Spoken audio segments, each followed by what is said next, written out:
Welcome to the Yorkshire Business Journal. I'm Thea Robinson, and I'm here with Jennifer Brennan, founding director of Harlow Consulting. So tell us a little bit about Harlow Consulting and your role as founder. Okay, so thank you for having me here. And so I'm one of the founding directors at Harlow Consulting. My co-director, Claire Vokes, and I established the business in 2019. So we're now in our fifth year, and we provide all types of qualitative and quantitative research. We also offer all types of evaluation, and we work extensively in designing and developing qualifications and standards.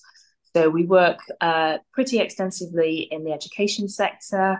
We also work a lot in construction, healthcare, heritage, but what we do can be applied to any industry sector, really. So as one of the founding directors, I'm involved in everything, really, right from leading all projects, bidding for work, running the business. So it's finance, it's HR, it's operations. It's a very diverse life.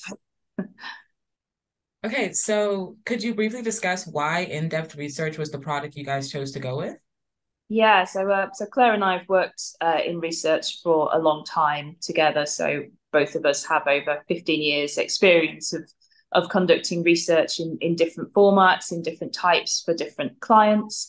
And really, it's such a valuable product. It gives our clients confidence, so they're able to make data-driven decisions. It's about evidence-backed insights. So rather than thinking, is my program any good? Is it working? Are things making a difference? Am I getting value for money? Is this the right type of qualification for this industry? The research gives people the confidence because it's based on robust data, information that's been verified, statistically tested. We can do all of those things and give them that reassurance to either move ahead, make a decision, or change a program, develop a new program. It can be used in so many different, really powerful ways with impact. Okay, so we've covered the in-depth research and the purpose of that, but could you tell me a little bit more about one of the other services or the other services that you guys offer and how you market those? Yeah, so we work very extensively in evaluation as well. So that might be a process evaluation or an impact evaluation. So if somebody has run a program or an intervention of some kind and they want to know how well it's working, either as they're delivering it or at the end, they want to know what the results have been, whether or not they got value for money. We can work with them to understand all of those things and give them answers to those questions.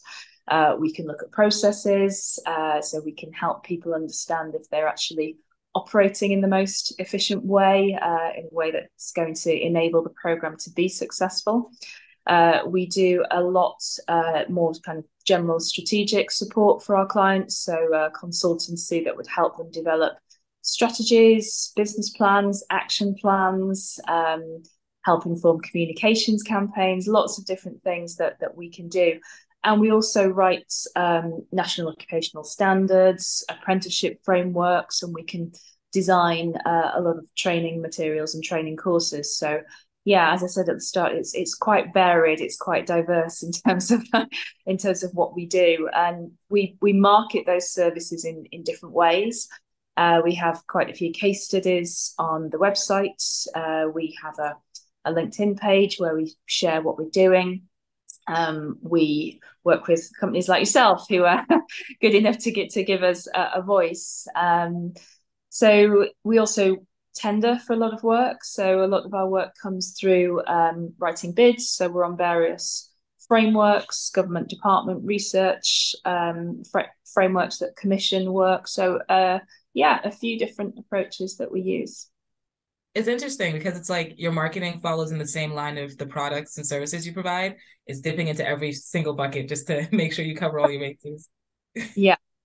I think Okay, it's so because we do a few different things to we need to make our messaging quite clear, but we do tend to focus more extensively in education, healthcare, and construction. interesting that you mentioned education because I wanted to know how do you guys apply a lot of your services in education? Yeah, I mean, there's so many ways in which we can do that. So we've done a number of evaluations of educational programs. So things that might be funded by the likes of the Department for Education or other professional bodies in this space. So we might look at the impact of programs that are designed to improve teachers' confidence in a particular area or give them particular skill set, for example, in a certain topic. So we look at the impact of that and what difference it has made. So we can advise on whether programs like be rolled out and given more exposure. We do a lot of labour market intelligence. So that's understanding what the skills needs are, which can be done on a regional basis. So, for example, here in Harrogate, going out to Leeds, York, what are the skills that are needed in this area? Maybe we specialise in financial services or healthcare. So what does that mean?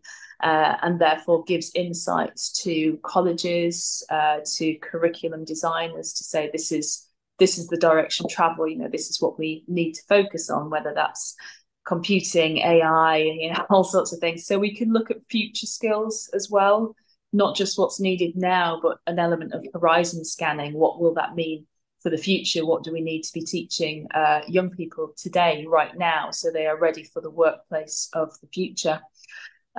We, as I mentioned before, we develop national occupational standards and apprenticeship frameworks.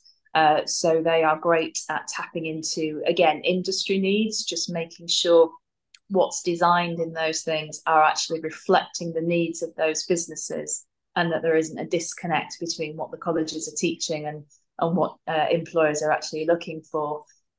We also do lots of surveys, so surveying teachers in schools, non-teaching staff, and that's been on a huge range of topics over the years. So that can be about, the sufficiency of resourcing. It can be about financial pressures. It can be about what support they need. So all of the services that we do are applicable to the education sector in different ways. Okay, so one of the services mentioned on your website was the ability to examine labor market and provide skill intelligence services. Could you kind of expand on that a little bit more for me? Yeah, sure. So that's a really interesting topic because it means we've got the ability to try and crystal ball gaze a little bit in terms of what the labour force is going to need, not just in the short term but in the longer term as well. So we inform that by speaking to lots of sector bodies, professional bodies, employers, and it can be based around a particular region, it could be based around a particular sector, but we are gathering evidence and doing literature reviews to back that up to say, okay, what are the skills that are needed? And using that, we can devise a labour market intelligence report, which could be used by all sorts of organisations.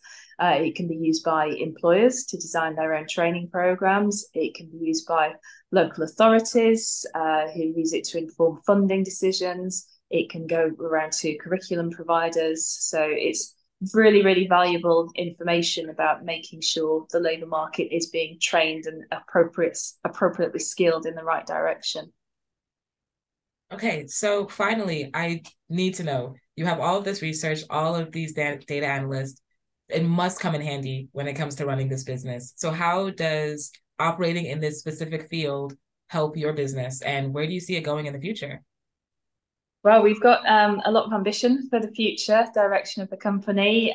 We've grown really, really quickly in the time that we've been established, which has been really, really great. So we're able to actually apply the research, as you say, to our own business planning. So it helps actually to inform our own strategy, and we're able to research innovation in different types of research methodologies. We're able to survey our own clients to find out what their future needs are going to be. We're able to survey clients that we'd like to work with to try and work out how we can best support them. So we're able to use all of that intelligence to design our research strategy and our business plan.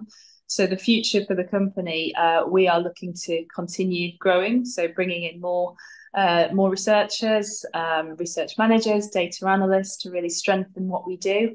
And we are aiming to become as, deploy that innovation as much as we can and think about, not just standing still, but where can we go next? So we're really excited about what the future holds for the company. All right. Well, thank you so much for turning up, and I hope you and the company the best.